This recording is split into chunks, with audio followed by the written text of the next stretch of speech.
بسم اللہ الرحمن الرحیم۔ السلام علیکم عزیز طلباء، جماعت دہم کے اردو لیکچر کے ساتھ میں محسن خلیق آپ سے مخاطب ہوں۔ آج کے لیکچر میں ہم حسرت موہانی کی غزل کا دوسرا حصہ پڑھیں گے۔ پچھلے لیکچر میں ہم نے شاعر کا تعارف اور غزل کے پہلے دو اشعار کی تشریح پڑھی تھی۔ پچھلے لیکچر میں نے آپ کو بتایا تھا کہ مولانا حسرت موہانی کی اس غزل میں جہاں ان کے سیاسی مسلک اور بر صغیر کے مسلمانوں کی آزادی کی جد و جہد کی طرف اشارہ ہے، وہیں حسرت موہانی کی شاعری میں عشق اور محبت کے لطیف جذبات بھی پائے جاتے ہیں۔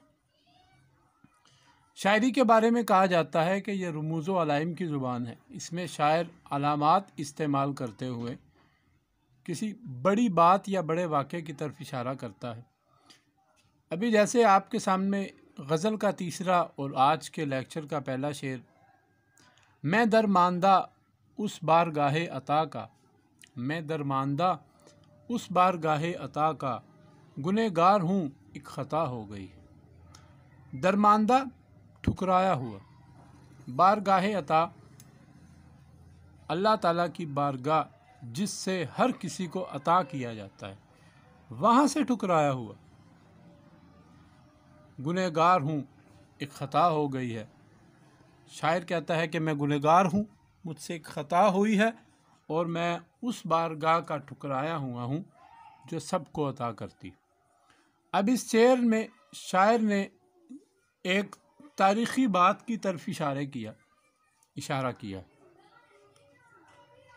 اس دنیا کے جو پہلے انسان، پہلے نبی حضرت آدم علیہ السلام، جن کو اللہ تعالیٰ نے تخلیق کیا فرشتوں کے اعتراض کے باوجود، اور فرشتوں کو بتایا کہ ہم نے اس آدم کو تم پر فوقیت دی، اور آدم سے کہا کہ جنت میں رہو، کھاؤ پیو، لیکن ایک چیز ایسی ہے کہ جس کے تمہیں قریب نہیں جانا۔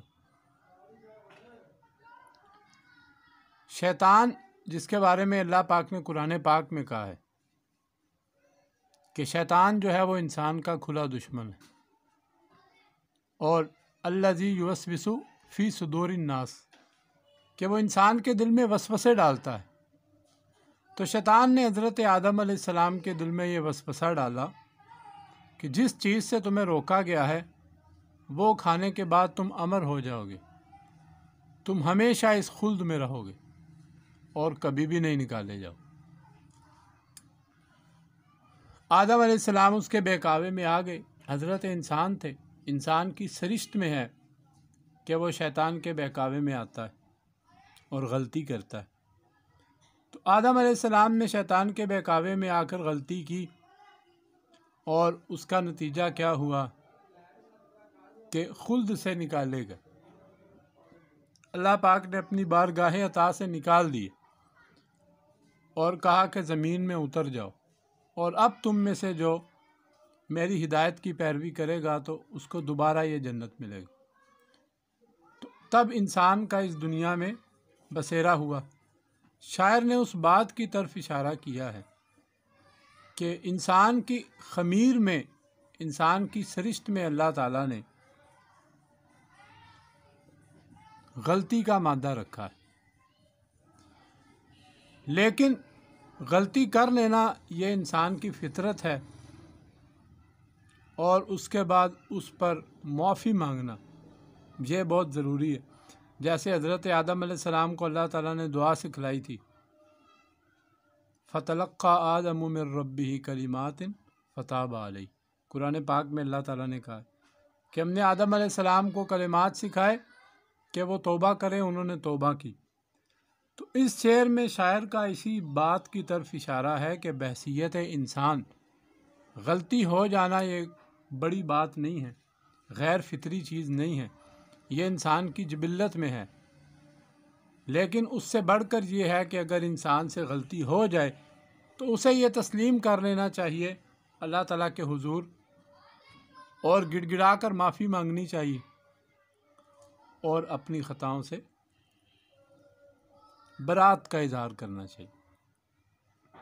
غالب کا میں نے ایک ساتھ شعر لکھا ہے نکلنا خلد سے آدم کا سنتے آئے ہیں، لیکن یہ ایک تاریخی بات ہے، بہت بے آبرو ہو کر تیرے کوچے سے ہم نکلے۔ انسان کو اللہ تعالیٰ کی بارگاہ سے نکالا گیا، اور اس کے ساتھ انسان کو یہ حکم بھی دیا گیا کہ وہ اپنی خطاؤں کی، اپنی غلطیوں کی معافی مانگ سکتا ہے۔ تو ہر انسان کو اپنی غلطی کی، اپنی خطا کی معافی مانگنی چاہیے، کیونکہ اللہ تعالیٰ کہتے ہیں کہ میری جو رحمت ہے وہ میرے غضب پر سبقت رکھتی ہے۔ دوسرا شعر دیکھیے، تیرے رتبہ دانے محبت کی حالت، تیرے رتبہ دانے محبت کی حالت، تیرے شوق میں کیا سے کیا ہو گئی۔ محبت کے اثرات، رتبہ دانے محبت کا مطلب ہے کہ محبت کے رتبے کو، محبت کے مقام کو صحیح طور پر سمجھنے والا۔ محبت کیا چیز ہے؟ محبت بھی ایک فطری چیز ہے۔ انسان کے دل میں کسی دوسرے شخص کے لیے اچھے جذبات کا پیدا ہو جانا، ایسے جذبات کا پیدا ہو جانا جو اس کے دل میں اس طرح کے کسی اور شخص کے لیے پیدا نہیں ہو۔ محبت جو ہے اس کا تعلق خالصتاً جذبات کے ساتھ ہے، محبت کا تعلق وجود کے ساتھ نہیں۔ اس میں کسی قسم کی آمیزش یا آلائش کی گنجائش نہیں۔ محبت میں پاکیزگی ہوتی۔ گنہگار تھے، باصفا ہو گئے ہم۔ گنہگار لوگ بھی باصفا ہو جاتے ہیں، پاک باز ہو جاتے ہیں۔ تیرے عشق میں کیا سے کیا ہو گئے۔ عشق جو ہے، محبت جو ہے، یہ انسان کی شخصیت کو ہی بدل دیتا ہے۔ یہاں پر شاعر اپنی اسی متغیر حالت کی طرف توجہ دلا رہا ہے کہ تیری محبت کے رتبے کو سمجھنے والے کی حالت دیکھ، جو تیرے شوق میں کیا سے کیا ہوگا۔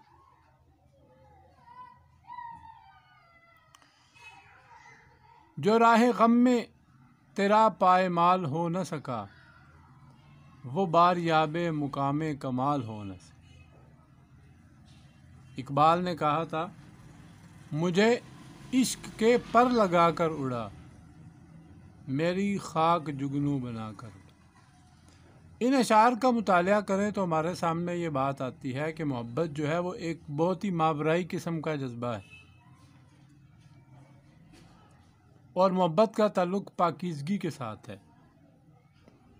تو جو محبت انسان کو پاکیزہ کر دے، انسان کو اعلیٰ و ارفع کر دے، وہی اصل محبت ہوتی ہے، اور اسی محبت کی طرف شاعر نے اشارہ کیا۔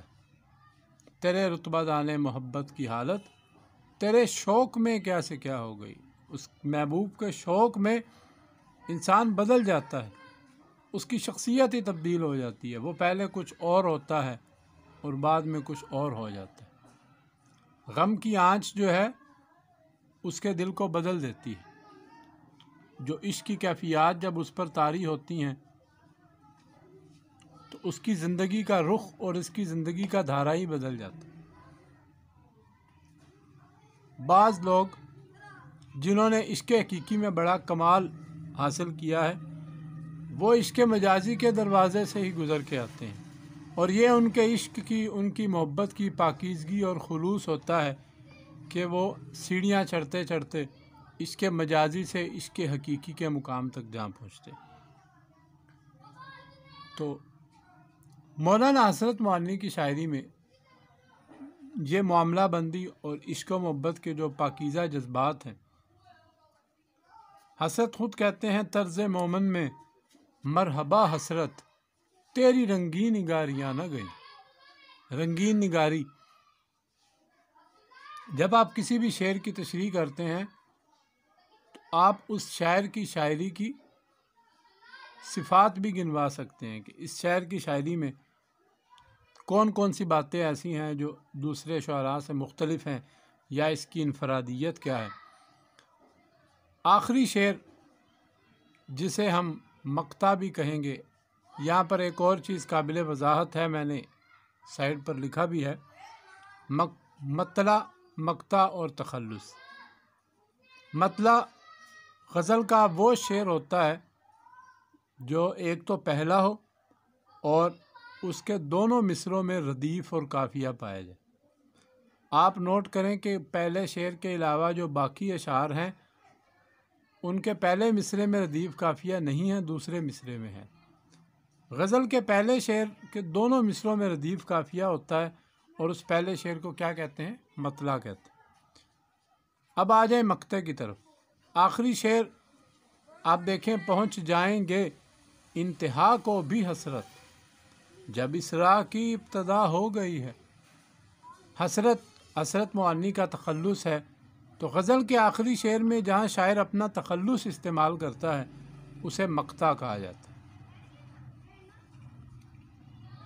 تخلص وہ مختصر نام ہے جو شاعر شاعری میں استعمال کرتا ہے، جیسے علامہ محمد اقبال کا تخلص اقبال، میر تقی میر کا میر، اسد اللہ خان غالب کا غالب، حسرت معنی کا حسرت۔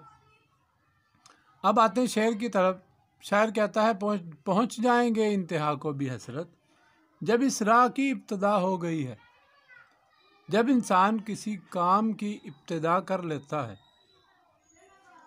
تو پھر اس کام کو پائے تکمیل تک پہنچانے سے اس کو دنیا کی کوئی طاقت روک نہیں سکتی۔ آتش کہتے ہیں سفر ہے شرط، مسافر نواز بہت تیرے، ہزار ہا شجر سایہ دار راہ میں۔